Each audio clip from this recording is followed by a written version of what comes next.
This week represents a rare victory for Australian sovereignty. A victory for common sense, decency and humanity. And a victory against the sprawling monster of unelected, unaccountable foreign bureaucrats at the United Nations World Health Organization.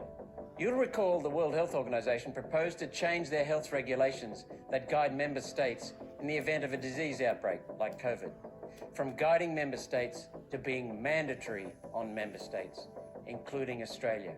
This would have represented a complete destruction of Australian sovereignty and a fundamental reimagining of the powers of the World Health Organization.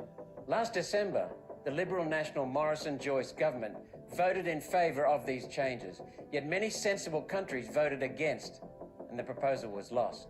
Undaunted, the United Nations World Health Organization tried again this year.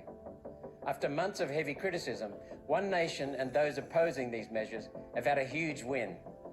The final report from the International Health Regulations Review Committee, released this week, has dropped the proposed changes. The United Nations World Health Organization will remain an advisory body. Dystopian demands, such as allowing the World Health Organization to make binding health orders, overriding state and federal control, have been tossed out. This includes the proposed powers that would have allowed the World Health Organization to control systems for proof of vaccination or vaccination status, quarantine procedures, citizen travel and mobility, forced vaccination, lockouts, lockdowns, mandatory detention, and other completely unacceptable infringements on people. Gone is the universal health passport or vaccine passport that was going to control the ability of citizens to travel between countries in a permanent capacity. It was decided that this would raise ethical and discriminatory concerns.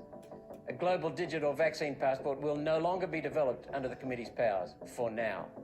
The committee will remain confined to actual public health emergencies, rather than potential health risks undefined, removing the widely held fear that their scope could be extended to climate lockdowns and other human rights abuses, which would have been possible because the United Nations World Health Organization had proposed to remove human rights completely from the regulations. After a backlash, the committee now strongly recommends the retention of the existing text, which is, quote, full respect for the dignity, human rights and fundamental freedoms of persons as an overarching principle.